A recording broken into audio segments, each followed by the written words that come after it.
வணக்கம் நண்பர்களே, நீங்கள் கஷ்டப்பட்டு சம்பாதிச்சு வாங்கின இந்த கோல்டு இடிஎஃப் இனிமேல் வெறும் பேப்பராக மாறப்போகுதுன்னு ஒரு செய்தி காட்டுத்தீ மாதிரி பரவிட்டு இருக்குது. இதுக்கு காரணம் செபி கொண்டு வந்ததா சொல்லப்படுற அந்த 50% ஃபியூச்சர்ஸ் ரூல்ன்றது தான். இது ஒன்றும் ஒரு புது ரூல் கிடையாதுங்க.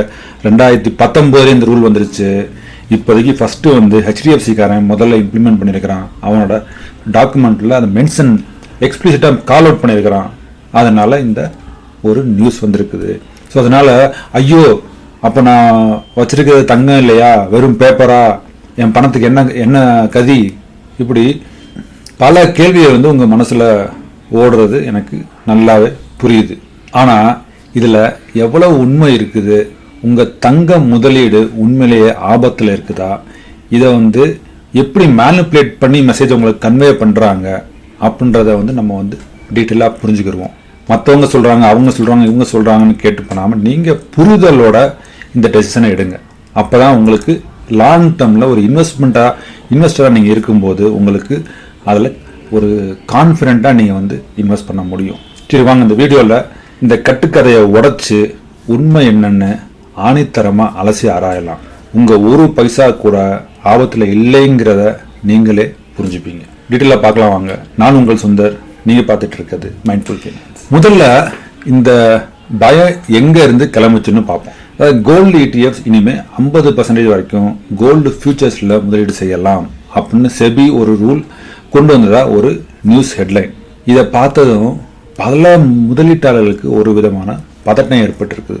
ஏன்னா நாம் வந்து கோல்டு ETFல இன்வெஸ்ட் பண்ணுறதே ஃபிசிக்கல் தங்கம் வாங்குறதுல இருக்கிற செய்கூலி, சேதாரம், பாதுகாப்பு பிரச்சனை, இந்த மாதிரியான தலைவலிகள் வந்து எதுவுமே வேண்டாம்னு தான் நம்ம வந்து ஒரு ETF, அதாவது ஒரு கிராமுக்கு ஈக்குவலாக ஒரு ETF வாங்கினா தங்கத்துக்கு ஈக்குவலாக நம்ம ஒன்று வாங்கிட்டோம் அப்படின்னு நமக்கு ஒரு சாட்டிஸ்ஃபேக்ஷனாக இருக்கும், ஒரு செக்யூராக நம்ம ஃபீல் பண்ணுவோம். ஸோ ஒரு பத்திரமான இடத்துல வந்து இருக்குங்கிற ஒரு நம்பிக்கையில் நம்ம வந்து பணத்தை போடுறோம். இப்படி இருக்கும்போது ஃபியூச்சர்ஸ்னு ஒரு வார்த்தை வந்ததும் குழப்பம் வர்றது சகஜம்தான். ஃபியூச்சர்ஸுங்கிறது வந்து ஒரு டெரிவேட்டிவ் ஒப்பந்தம், அது நிஜமான தங்கம் கிடையாது. இது வந்து எதிர்காலத்தில் ஒரு குறிப்பிட்ட தேதியில் ஒரு குறிப்பிட்ட விலைக்கு தங்கத்தை வாங்குறதாவோ இல்லை விற்கிறதாவோ செஞ்சுக்கிற ஒரு அக்ரிமெண்ட் தான். இது வந்து மங்காத்தா கிடையாது, முதல்ல புரிஞ்சுக்குங்க.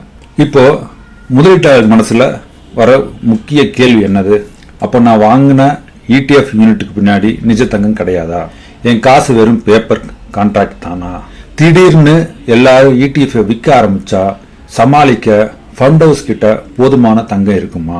இந்த கேள்வியெல்லாம் நியாயம்தான். சில பேர் வந்து உங்களை வந்து குழப்பி விட்டுருப்பாங்க. ஐயோ, நம்ம தங்கம் வந்து பேப்பர் ஆகிடுவோன்னு பயப்பட வச்சிருக்கவங்கனால. ஆனால் உண்மை அது கிடையாது. இப்போ முதல்ல அந்த செபியோட ரூலை நம்ம சரியாக புரிஞ்சுக்க முயற்சி பண்ணுவோம். ஹெட்லைன்ஸ் சொல்றது வந்து பாதி உண்மை தான், முழு உண்மை கிடையாது. செபியோட விதி என்ன சொல்றதுன்னா, கோல்டு ETF திட்டங்கள் அதோட மொத்த சொத்து மதிப்புல, அதாவது நெட் அசெட் வேல்யூ NAV வந்து குறைஞ்சபட்சம் 95% வந்து தங்கத்திலேயோ அல்லது தங்கம் சார்ந்த ஆவணங்கள், அதாவது கோல்டு அண்ட் கோல்டு ரிலேட்டட் இன்ஸ்ட்ருமெண்ட்ஸ்ல வந்து முதலீடு செய்யணும். இப்போ நல்லா கவனிச்சுக்கோங்க, அந்த 95% முதலீட்டுக்கு அதுக்கு உள்ளதான் சில துணை விதிகள், சப் ரூல்ஸ்லாம் இருக்குது. அதுல ஒன்று தான் இந்த ஃபியூச்சர்ஸ் பத்தினது. ஒரு கோல்டு ETF கோல்டு ஃபியூச்சர்ஸ் மாதிரியான எக்ஸ்சேஞ்ச் ட்ரேடட் கமோடிட்டி டெரிவேட்டிவ் சொல்லுவாங்க, ETCDஸ்ல முதலீடு செய்ய நினைச்சா அதோட மொத்த NAVல 50% தாண்டக்கூடாது. இன்னும் சிம்பிளா சொல்லணும்னா, உங்ககிட்ட வந்து ஒரு 1 லட்சம் லிமிட் கிரெடிட் கார்டு இருக்குது. அதுக்காக நீங்க வந்து மாசம் 1 லட்சத்தையும் நீங்க செலவு பண்ணணுமா அப்படின்னு யோசிச்சு பாருங்க. நீங்க செலவு பண்ணுவீங்களா அப்படின்னா கிடையாது இல்லை. அதில் எங்கே அதிகபட்சம் அதுக்குன்னு ஒரு வரம்பு இருக்கு. 1 லட்சம் இருக்குது, அதுக்காக எவ்வளவு 1 லட்சம் போடுவீங்களா? கிடையாது இல்லை. உங்களுக்கு என்ன தேவையோ எப்போ தேவையோ அப்போ தான் நீங்கள் அதை யூஸ் பண்ணுவீங்க. அதே மாதிரி தான் இந்த 50% விதியும். இது வந்து ஒரு அதிகபட்ச வரம்பு. ஸோ இது வந்து ஒரு அப்பர் லிமிட் தானே தவிர ஒவ்வொரு ஃபண்டும் வந்து 50% ஃபியூச்சர்ஸில் முதலீடு செய்யணுங்கிறது வந்து கட்டாயம் கிடையாது. உண்மையில் இந்த விதி முதலீட்டாளரை வந்து பாதுகாக்கவும் வெளிப்படைத்தன்மையை வந்து கொண்டு வரவும் தான் உருவாக்கப்பட்டிருக்குது. சரி, முதல்ல இந்த ஃபியூச்சர்ஸ் கான்ட்ராக்ட்ஸ்ன்றதுக்கான அவசியம் என்னன்றதை நம்ம பார்ப்போம். எதுக்கு இந்த ஃபியூச்சர்ஸ் ETF முதல்ல உள்ள வந்து இதுக்குள்ளே கொண்டு வரணும் இது வந்து ஸ்பெக்குலேஷனுக்கு வழிவகுக்காதா? நல்ல கேள்விதான். கேம்பிளிங் இந்த மங்காத்தான்னு சொல்றாங்க இல்லையா, அதுக்கு ஒரு அர்த்தத்தை நம்ம டீட்டெயிலாக பார்ப்போம். இதுக்கு முக்கியமான காரணம் என்னன்னா பணப்புழக்கத்தை வந்து நிர்வகிக்கிறது, அதாவது லிக்விடிட்டி மேனேஜ்மெண்ட் சொல்லுவாங்க. இப்படி ஒரு சூழ்நிலையை யோசிச்சு பாருங்க. ஒரே நாளில் ஒரு குறிப்பிட்ட கோல்டு இடிஎஃப்ல நூற்றுக்கணக்கான கோடி ரூபாய் புதுசாக முதலீடு வருது. இப்போ அந்த ஃபண்ட் மேனேஜரோட வேலை என்ன? அந்த பணத்துக்கு உடனடியாக தங்கம் வாங்கி இந்த போர்ட்ஃபோலியோவில் சேர்க்கணும். அப்படி செய்யலைன்னா அந்த பணம் வந்து சும்மா கேஷாக இருக்கும். இதுக்கு வந்து கேஷ் டிராக்னு சொல்லுவாங்க. இந்த பணம் வந்து தங்கத்தோட விலையை வந்து ஃபாலோ பண்ணுறதுனால இப்போ நான் வந்து அந்த சமயத்தில் கோல்டு, ஏன்னா கோல்டு ரேட் வந்து நிமிஷம் மாறிட்டு இருக்கும். நான் அந்த சமயத்தில் கோல்டு வாங்குறதும் இந்த பணத்தெல்லாம் கலெக்ட் பண்ணி மொத்தமாக போய் கோல்டு வாங்குறதுக்கும் பார்க்கும்போது அந்த என்னோட வாங்கின ரேட்டு வந்து கரெக்டாக மேட்ச் ஆகாது. ஸோ இதனால இந்த பணம் வந்து ஆக்சுவல் கோல்டோட விலையை வந்து ஃபாலோ பண்ணாது. இதனால இடிஎஃப் விலையும் உண்மையான தங்கத்தோட விலையும் வந்து பிரிய ஆரம்பிக்கும். இதுக்கு வந்து ட்ராக்கிங் எரர்னு சொல்லுவாங்க. இதை வந்து நம்ம கண்டிப்பாக தவிர்க்கணும். ஆனால் ஒரே நாளில் நூற்றுக்கணக்கான கோடி ரூபாய்க்கு தரமான பிசிக்கல் தங்கத்தை வாங்குறதுன்றது வந்து ஒரு நடைமுறைக்கு ரொம்ப கஷ்டம். லாஜிஸ்டிக்ஸு, திடீர் தட்டுப்பாடுன்னு பல ரிஸ்க்கு வந்து இதில் இருக்கும். இந்த மாதிரி ஒரு கடினமான நேரத்தில் ஃபண்ட் மேனேஜர் என்ன செய்வார்? அந்த பணத்துக்கு ஈடாக உடனடியாக கோல்டு ஃபியூச்சர்ஸ் ஒப்பந்தங்களை வாங்குவார். இதனால அந்த நிமிஷமே அந்த முதலீடு வந்து தங்கத்தோட விலையை வந்து பின்பற்ற ஆரம்பிச்சிடும். இதனால இந்த கேஷ் டிராக் அப்படின்னு சொன்ன பார்த்தீங்களா, அது வந்து தவிர்க்கப்படும். அப்புறம் சில நாட்களில் நிதானமாக பிசிக்கல் தங்கத்தை வந்து வாங்கிக்கலாம். இந்த ஃபியூச்சர்ஸ் ஒப்பந்தங்களை வித்துடுவாங்க. அப்புறம் பிசிக்கல் கோல்டு வந்துடும். இதை வந்து நான் உங்களுக்கு வந்து ஒரு சிம்பிளான ஒரு எக்ஸாம்பிள். முதல்ல இந்த ஃபியூச்சர்ஸ் கான்ட்ராக்ட் நான் இப்போ உங்களுக்கு சொன்னேன் இல்லையா, இன்னைக்கு நான் காசை ஃபியூச்சர் கான்ட்ராக்ட் வாங்கி அப்புறமா நான் பிசிக்கல் கோல்டு வாங்கிடுவேன்னு சொல்லிட்டேன் பார்த்தீங்களா. இது வந்து எப்படி ஒர்க் ஆகுது, முதல்ல இந்த ஃபியூச்சர்ஸ்ன்றது வந்து எப்படி ஒர்க் ஆகுதுன்னு சொல்லி உங்களுக்கு நான் எக்ஸ்பிளைன் பண்ணுறேன். இந்த கமோடிட்டி பேஸ்டு நம்ம டிஸ்கஸ் பண்ணுவோம். அதாவது காஃபி பீன், காஃபி தோட்டம் இருக்குது பார்த்தீங்களா, காஃபி பீன்லாம் வரும் பார்த்தீங்களா, அது வந்து ஒவ்வொரு சீசன் பொறுத்து அது வந்து காஃபி விளையும். இந்த பெரிய இந்த நெஸ்லே கம்பெனிக்காரன்னா இந்த மாதிரி காஃபி பீனை வாங்கி தான் அவன் காஃபி தயாரித்து அவன் விற்கணும். சரிங்களா? இப்போ அவனுக்கு இந்த காஃபி கொட்டை தேவை. இப்போ ஆனால் காஃபி கொட்டை வந்து உங்களுக்கு டெய்லி வந்துட்டே இருக்குமா? வராது. மேபி கேரளாவில் இருக்கிற தோட்டத்தில் வந்து இன்னும் 6 மாதம் ஆகலாம். தாய்லாண்டில் இருக்கிற வந்து இன்னும் 3 மாதம் ஆகலாம். பிரேசில்லேருந்து வர்றதுக்கு இன்னும் வந்து 7 மாதம் ஆகலாம். இப்படி ஒவ்வொரு இடத்துலேருந்து வர்ற காஃபியோட டைம் வந்து விளையிற டைம் வந்து டிஃப்ரெண்ட்டாக இருக்கும். ஆனால் இப்போ நெஸ்லேக்காரன் என்ன பண்ணுவான், அந்த 6 மாதம் வரைக்கும் வெயிட் பண்ணி அப்போ என்ன காஃபி பீனோ அதை அந்த காஃபிக்கான ஒரு ரேட்டை போட்டு அதுக்கப்புறம் அவன் வந்து லாஜிஸ்டிக்கில் சொல்லி கப்பலில் அனுப்புவானு. அப்படி கிடையாது. 6 மாதமோ 5 மாதமோ 7 மாதமோ 9 மாதமோ அது வந்து ஃபியூச்சர் அவனுக்கு தேவை. அவனுக்கு தெரியும் இன்னும் 6 மாதத்தில் வந்து கேரளாலேருந்து வரும், இன்னும் 3 மாதத்தில் தாய்லாண்டில் இருந்து வரும், இன்னும் 7 மாதத்துலேருந்து பிரேசில்லேருந்து வருது. அந்தந்த ஃபார்மர்ஸ்ட்டை போய் என்ன பண்ணுவாங்கன்னா, ஓகே இன்னும் 6 மாதத்தில் ஓன்ட்டு வந்து நான் காஃபி நான் வாங்கிக்கிறேன், ஒரு டன்னுக்கு வந்து இவ்வளோ ரேட்டு அப்படின்னு சொல்லி இப்போவே நான் வந்து ஒரு ரேட்டை இப்போதைக்குள்ள மார்க்கெட் ரேட் என்ன அது இல்லைன்னா டீல் கான்ட்ராக்ட் பேசிக்கிறாங்க. ஃபார்மர் அவங்கள பேசிக்கிட்டு ஓகேப்பா டிமாண்ட் அண்ட் சப்ளை பொறுத்து இப்போதைக்கு இந்த மாதிரி ஒரு ரேட் இருக்குது, ஸோ முன்னும் பின்னா ஒரு ப்ரீமியம் ரேட்டை போட்டு இந்த ரேட்டை நான் உனக்கு டீல் பண்ணிக்கிறேன்ப்பா, இன்னும் 6 மாதம் கழிச்சு ஓன்ட்ட நான் வந்து இந்த ஒரு டன் காஃபியை வந்து இந்த ரேட்டுக்கு நான் வாங்கிக்கிறேன் அப்படின்னு சொல்லி நான் ஃபார்மர்கிட்ட நான் ஒரு ஃபியூச்சர்ஸ் கான்ட்ராக்ட் போடுறேன். இது மங்காத்தா இல்லை. சரிங்களா? என் பிஸ்னஸை நான் காப்பாற்றணும். என்னோட காஃபி பொடிக்கு நான் ப்ரைஸ் செட் பண்ணணும். இன்றைக்கே நான் செட் பண்ணணும். எனக்கு காஃபி வந்ததுக்கப்புறம் நான் ப்ரைஸ் செட் பண்ண முடியாது. 6 மாதத்துக்கு அப்புறம் நான் விற்க போகிற காஃபியோட பொடிக்கு நான் இப்போ ரேட்டு நான் ஃபிக்ஸ் பண்ணணும். அப்போ நான் ஃபார்மர்கிட்ட நான் ஒரு ரேட்டை ஃபிக்ஸ் பண்ணுறேன். ஃபிக்ஸ் பண்ணிவிட்டு இப்போ ஃபார்மரை நினச்சி பாருங்க, அவன் அந்த விவசாயி வந்து 6 மாதத்துக்கு அப்புறம் விளைய போகிற ஒரு காஃபிக்கு இப்போவே ஒரு கான்ட்ராக்ட் போட்டு ஒரு பையர் ரெடி பண்ணிட்டான். அவன் பிஸ்னஸ் கண்டினியூஸி வேணும் எனக்கு, எவன் வாங்குவான் அப்படின்னு சொல்லி அவனால் உட்காந்துட்டு இருக்க முடியாது. அப்போ நெஸ்ட்லேவோட 6 மாதத்துக்கு முன்னாடியே ஒரு கான்ட்ராக்டை போட்டுறான். ஃபார்மரும் நெஸ்ட்லேவும் சேர்ந்து ஒரு டீல் பண்ணிட்டாங்க. இப்போ 6 மாதம் கழிச்சு என்ன ரேட் நம்ம பேசணுமோ அந்த சமயத்தில் கான்ட்ராக்ட் காஃபியோட ரேட்டு என்ன ஆயிருக்குன்னு நமக்கு தெரியாது. ஜாஸ்தியாகவும் இருக்கலாம், கம்மியாகவும் இருக்கலாம். ஆனால் இது பேர் ப்ரொடெக்ஷன். நான் ஒரு ரேட்டை ப்ரொடெக்ட் பண்ணுறேன். இன்கேஸ் ஏன் அப்படி சொல்கிறாங்க, ஏன் மங்காத்தா அப்படின்னு சொல்கிறாங்க அப்படின்னா, இப்போ வந்து ஒரு எக்ஸாம்பிள் சொல்கிறேன். ஒரு டன்னோட காஃபி வந்து $1000 வச்சுக்கோங்க. நான் இப்போ கான்ட்ராக்ட் போடுறேன். அந்த சமயத்தில் வந்து 6 மாதம் கழிச்சு மேபி விளைச்சல் கம்மியாக ஏதோ ஒரு சமயத்தில் ஏதோ பிரச்சனை. இப்போ இந்த $1000 பல $1200 வந்து கரண்ட் ப்ரைஸில் போய்கிட்டு இருக்கலாம் மார்க்கெட்டில். ஆனால் நான் வந்து $1000 கான்ட்ராக்ட் போட்டிருக்கேன், ரைட்டுங்களா? அப்போ நெஸ்லேக்காரனுக்கு வந்து என்னது $200 டிஸ்கவுண்ட்டில் கிடைக்குது, ஃபார்மருக்கு $200 நஷ்டம். இதுதான் இந்த ஃபியூச்சர் கான்ட்ராக்டோட இருக்கிற ஒரு விஷயம். இப்படி தான் இது ஒர்க் ஆகும். இதுக்காக நான் வந்து $200 நஷ்டமாச்சு, நான் சூதாடுறேன், அப்போ என்ன ரேட் இருக்குது இப்போ என்ன ரேட்டுன்னு தெரியாது, நான் உட்காந்து சூதாடிக்கிட்டு இருக்கேன்னு சொல்லி சொல்ல முடியாது. என் பிஸ்னஸ் ரன் பண்ணணும், இப்போதைக்கு நான் உட்காந்து அந்த $1000 எனக்கு ஓகே, எனக்கு வந்தால் ஓகேன்னு நினைக்கிறேன். நான் டீல் பண்ணியாச்சு, இல்லை கூட போனால் குறைஞ்சி போனால் எனக்கு தேவையில்லை. எனக்கு கிரீடி கிடையாது, எனக்கு என் பிஸ்னஸ்க்கு ரெவன்யூ வரணும், அவ்வளோதான். இதுதான் இந்த ஃபியூச்சர் கான்ட்ராக்டோட மீனிங். தயவு செஞ்சு இந்த ஃபியூச்சர்ஸ்னால் என்ன, ஆப்ஷன்ஸ்னால் என்னன்னு புரிஞ்சுக்கிட்டு வேலையை பாருங்கள். சும்மா போய் கேம்பிளிங் பண்ணாதீங்க. கேம்பிளருக்கும் ட்ரேடருக்கும் உள்ளாதான் வித்தியாசம். ஃபார்மர், நான் இப்போ சொன்ன எக்ஸாம்பிளில் ஃபார்மர் வந்து கேம்பிளிங்காக பண்ணுறான், அவன் ட்ரேடு பண்ணுறான். Is a trader, is a business man. சரி வாங்க. ஸோ அப்போ புரிஞ்சுக்கிறது என்னன்னா, ஃபியூச்சர்ஸ் வந்து இங்கே ஒரு நிரந்தர முதலீடு கிடையாது, அது ஒரு தற்காலிக ஒரு பேக்கப் கருவி, ஒரு டெம்பரரி பேக்கப் டூல் தான். அது இந்த ஊக வணிகத்துக்காக இது வந்து கிடையாது. அதாவது இது வந்து ஸ்பெகுலேஷனுக்காக கிடையாது, இது வந்து ஒரு எஃபிஷியன்சிக்காக மட்டும்தான். ஏன்னா சரி ஓகே, இது வந்து ஒரு எஃபிஷியன்சிக்காக தான் இது, ஓகேங்களா? சரி, இப்போ வந்து நம்ம ஒரு டாப் இடிஎஃப்ஸை, நம்ம கோல்டு இடிஎஃப்ஸை கொஞ்சம் செக் பண்ணலாம். இப்போ கரண்ட்டில் அதோட சினாரியோஸ் என்னன்னு பார்க்கலாம். ஏன்னா இந்த ரூல்ஸ்லாம் ஓகே எனக்கு, ஆனால் ப்ராக்டிக்கலாக நம்ம பெரிய ஃபண்ட் ஹவுஸ்லாம் வந்து என்ன பண்ணுறாங்க, அவங்க உண்மையிலேயே இந்த ஃபிசிக்கல் தங்கத்தை வச்சுருக்காங்களா?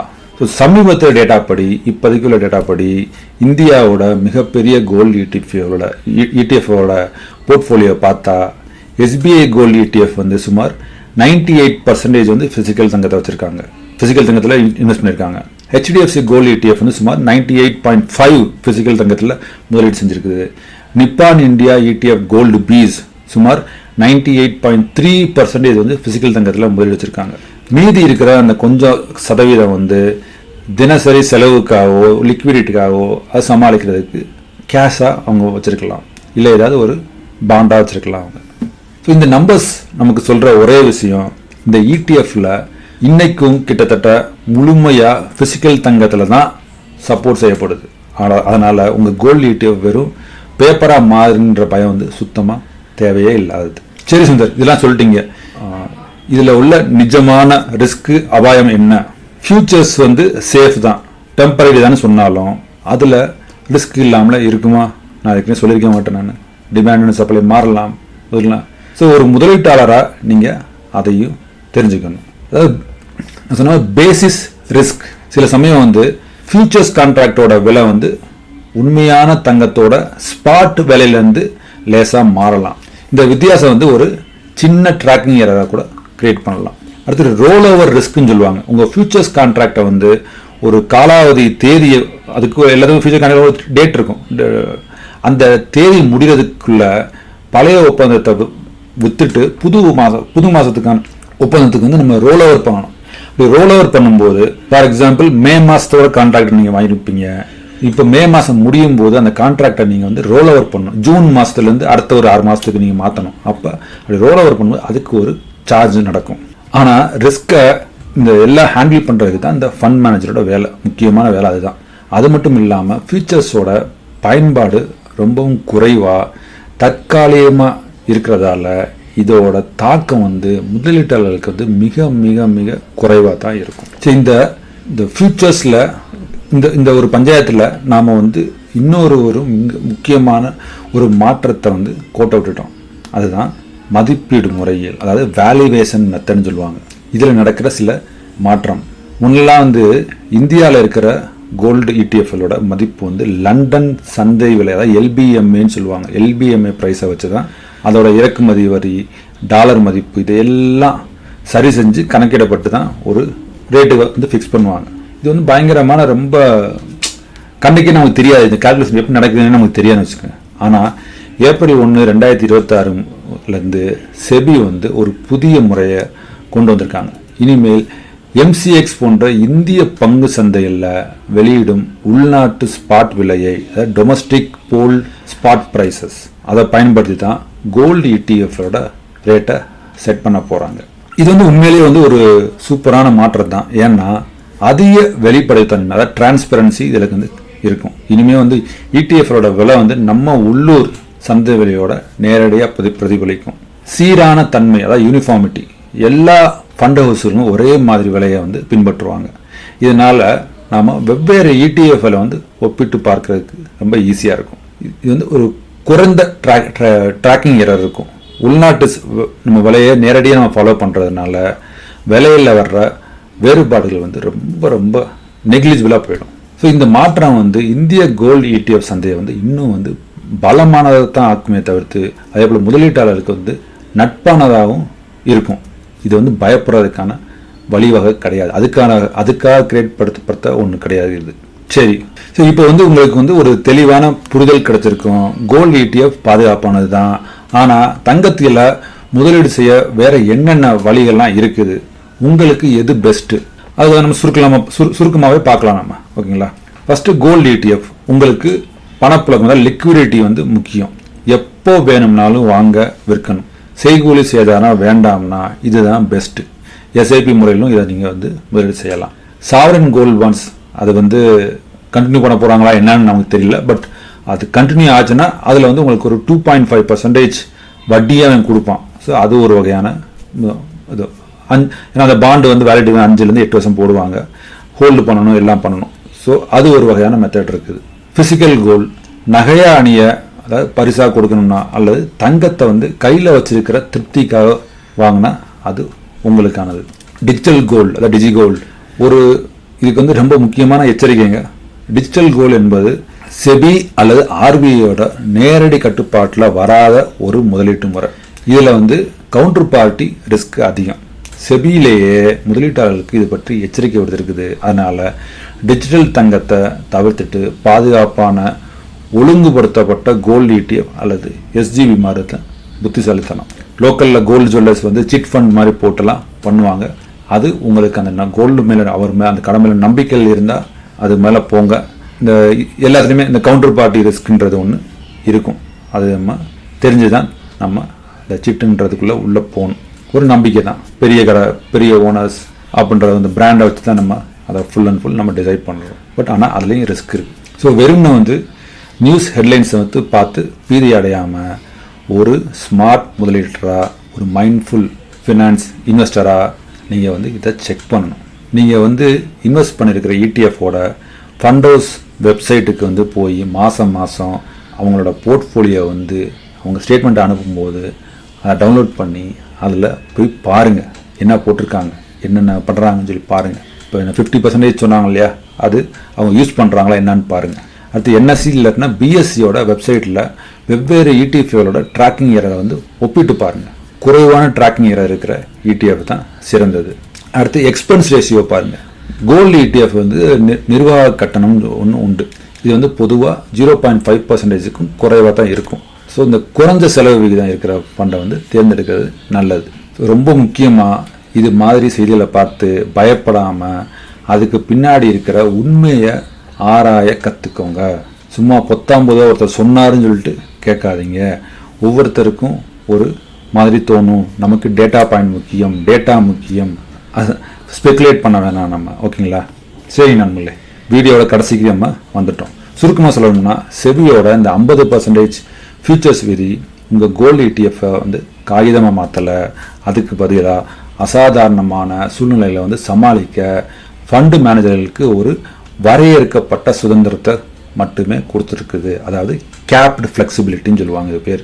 ஸோ டேட்டா காட்டுற மாதிரி முன்னணி இடிஎஃப்கள் வந்து இன்றைக்கும் 98% வந்து ஃபிசிக்கல் கோல்டில் தான் இன்வெஸ்ட் பண்ணி வச்சுருக்காங்க. அதனால் உங்கள் முதலீடு பத்திரமாக தான் இருக்குது. பீதி தேவையில்லை, கண்காணிப்பு மட்டும் போதும்.